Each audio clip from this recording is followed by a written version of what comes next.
Question देखे जा रहे हैं क्वेश्चन फ्रिक्वल। तो क्वेश्चन क्या है, क्वेश्चन कह रहा है कि तुम्हें एक एरे गिवन है एन लेंथ का, जिसको हम फ्रिक्वल तब बोलेंगे जब सारे एलिमेंट्स उसमें जो हैं उनकी frequency number of positive divisors के इक्वल हो। तो अगर मैं ये वाला एरे कॉपी कर रहा हूँ यहाँ से और मैं इसको यहाँ पे पेस्ट करूँ एक्सटर्नल में, ठीक है, एक ज़्यादा आ गया। तो अगर ज़्यादा आ गया एरे, चलो ठीक है।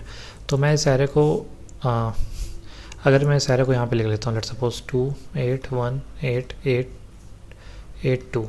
तो ये अगर एरे हमारा ए है तो इसको हम फ्रिक्वल तब बोलेंगे जब इसके जो भी नंबर्स हैं वो अपने टोटल नंबर ऑफ डिविजर्स के इक्वल हों। तो 2 के कितने डिविजर्स होते हैं 2, 8 के कितने डिविजर्स होते हैं 1 2 और 4 और 8 4, 1 के कितने डिविजर्स होते हैं सिर्फ अकेला 1, 8 के डिविजर्स 4, इस 8 के भी 4 ही होंगे, फिर 2 के डिविज़र कितने होते हैं 2।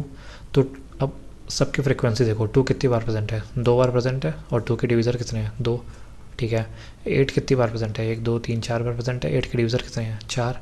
1 कितनी बार प्रेजेंट है 1 बार प्रेजेंट है, और 1 के डिविज़र कितने होते हैं 1। तो इस एरे को हम बोलेंगे फ्रिक्वल एरे, ठीक है। ये एरे हमारा है फ्रिक्वल। अब दूसरी चीज़ और बोली है कि एफ ऑफ ए, इसको हम बोलते हैं डिस्टिंक्ट एलिमेंट्स इन एरे, ठीक है, डिस्टिंक्ट एलिमेंट्स। तो ए में कितने एलिमेंट्स हैं 1 2 3 4 5 6 7 एलिमेंट है, लेकिन इसमें डिस्टिंक्ट कितने हैं, डिस्टिंक्ट सिर्फ 2 है 8 है और 1 है, बाकी सभी 2 8 1 ही रिपीट हो रहे हैं। तो डिस्टिंक्ट एलिमेंट हुए 3, ठीक है।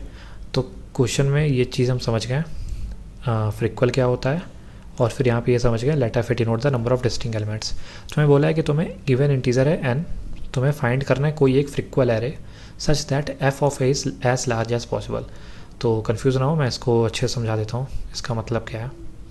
तो अगर मैं इसको लूँ 2 8 1 8 8 2, ठीक है, ये तुम्हारा एरे है। तो लेट सपोज मैंने n की वैल्यू ली है 2, या फिर लेट सपोज n की वैल्यू तुम्हें दी गई है, इस क्वेश्चन वाले ले लेते हैं, क्वेश्चन का ले लेते हैं, ठीक है। n की वैल्यू दी गई है इस केस में 8, और इसके लिए ये वाला आउटपुट दे रहा है वो। तो क्वेश्चन बोल रहा है कि तुम्हें एक n गिवन होगा हर बार, इस n के करस्पॉन्डिंग तुम्हें एक फ्रिक्वल एरे बनाना है, एक फ्रिक्वल एरे बनाना है। फ्रिक्वल एरे मीन्स जितने भी एलिमेंट्स होंगे उन सब के डिविजर्स कितने होने चाहिए, उन सब की फ्रिक्वेंसी उनके डिविजर्स के इक्वल होनी चाहिए। तो ठीक है, और एफ ऑफ ए मीन जो डिस्टिंक्ट एलिमेंट उस एरे में होंगे वो मैक्सिमाइज होने चाहिए। तो अगर मैं इस आंसर को यहाँ पे लिखूँ 4 1 3 5 5 4 3 4, तो अगर मैं देखूँ तो 4 के कितने डिविजर्स होते हैं 3 होते हैं, तो 4 3 टाइम्स प्रेजेंट है। 5 के 2 होते हैं 2 बार प्रेजेंट है, 1 का 1 होता है, और 3 के 2 होते हैं और 3 2 बार प्रेजेंट है, ठीक है। तो ये मैं समझ गया फ्रिक्वल एरे, ये एक फ्रिक्वल एरे है, और इसमें डिस्टिंक्ट एलिमेंट के काउंट कितने हैं 1 2 3 4 है, ठीक है। तो हम क्वेश्चन समझ गए और हमने एक टेस्ट केस भी डिस्कस कर लिया। अब हम इसका एक्सप्लेनेशन समझते हैं, मीन्स ये क्वेश्चन होगा कैसे। देखो, क्वेश्चन करने के लिए तुम्हें बोला है कि एफ ऑफ ए मैक्सिमाइज होना चाहिए, maximum possible means distinct number maximum होनी चाहिए। दूसरा, हर नंबर उसके डिवीज़र के बराबर अकर होना चाहिए एरे में।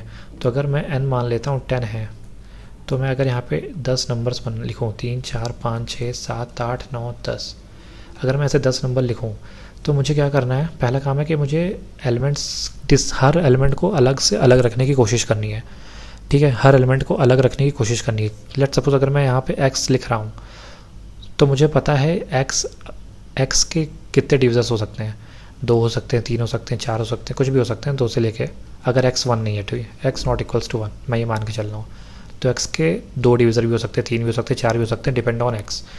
लेकिन मुझे क्या करना है, डिस्टिंक्ट एलिमेंट्स रखने हैं। तो मैं चाहता हूँ कि मैं सिर्फ x को 2 बार रखूँ, ठीक है, क्योंकि x के 2 भी हो सकते हैं, 3 भी हो सकते हैं, 4 भी हो सकते हैं, बहुत सारे हो सकते हैं, लेकिन मैं ऐसा नंबर x चूज़ कर रहा हूँ जिसके सिर्फ 2 डिविज़र्स हो।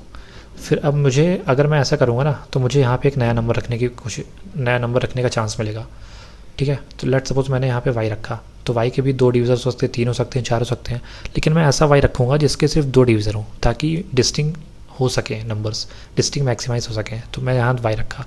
फिर अगर मैंने यहाँ पे z रखा, तो फिर यहाँ पे इस z के 2 डिविज़र हो सकते हैं, 3 हो सकते हैं, 4 हो सकते हैं, कितने भी हो सकते हैं, लेकिन मैं ऐसा नंबर रखूँगा जो मैक्सिमाइज़ करे डिस्टिंक्ट एलिमेंट्स को। तो मैं सिर्फ z को 2 बार रखूँगा, मीन्स ऐसा z रखूँगा जिसके सिर्फ 2 डिवीज़र्स हों। फिर यहाँ पे भी मैं कोई ऐसा नंबर रखूँगा जिसके 2 डिवीज़र्स हों, ऐसा कोई नंबर रखूँगा जिसके 2 डिवीज़र हों।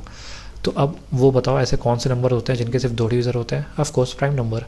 तो अगर n 10 है तो मैं 2 प्राइम नंबर्स रखता जाऊँगा, 2 प्राइम नंबर, फिर 2 प्राइम नंबर, फिर 2 प्राइम नंबर, फिर 2 प्राइम नंबर, फिर 2 प्राइम 11 और 11। तो कितने नंबर हो गए? n 10 हो गया, देखो 2 2 4 2 6 2 8 2 10 हो गया। और मान लो n 12 होता तो 11 के आगे मैं 13 बना देता। n 14 होता तो मैं 13 के आगे 15 नहीं 17 बढ़ा देता, ऐसे बढ़ाता जाता। लेकिन मान लो n अगर 9 होता तो मैं क्या करता, मैं एक 1 लिख देता, इसके बाद एक एक करके सारे प्राइम नंबर लिखता, 3 3 5 5, तो 2 2 4 2 6 7 और 7 7। देखो इसकी लेंथ भी 9 हो गई, डिस्टिंक्ट एलिमेंट कितने हो गए? 1 2 3 4 और 5 हो गए। ठीक है, तो ये इस क्वेश्चन का सिंपल सा एक्सप्लेनेशन था। अगर मैं अब इसका कोड देखूं तो इसका कोड भी कुछ खास नहीं है, मतलब ईजी सा ही है। ऑफ कोर्स कहाँ गया इसका कोड? ID में लिखा है, ठीक है। तो मैंने क्या किया, 2 से लेके 10⁶ तक सारे प्राइम नंबर्स को इस प्राइम नाम के एरे में डाल लिया है। ठीक है, और प्राइम कैसे निकाला है? सिंपल तरीका जो हम मतलब सब कोई पढ़ता है। फिर एक एक मैंने n को इनपुट लिया है, और n अगर 1 n मॉडुलस 2 1 है मीन्स ऑड नंबर है, तो एक 1 को पहले से इनपुट डाल दिया और एक n को माइनस कर दिया, नहीं तो उसके बाद मैंने एक एक करके 2 प्राइम्स लिखते गए हूँ। ठीक है।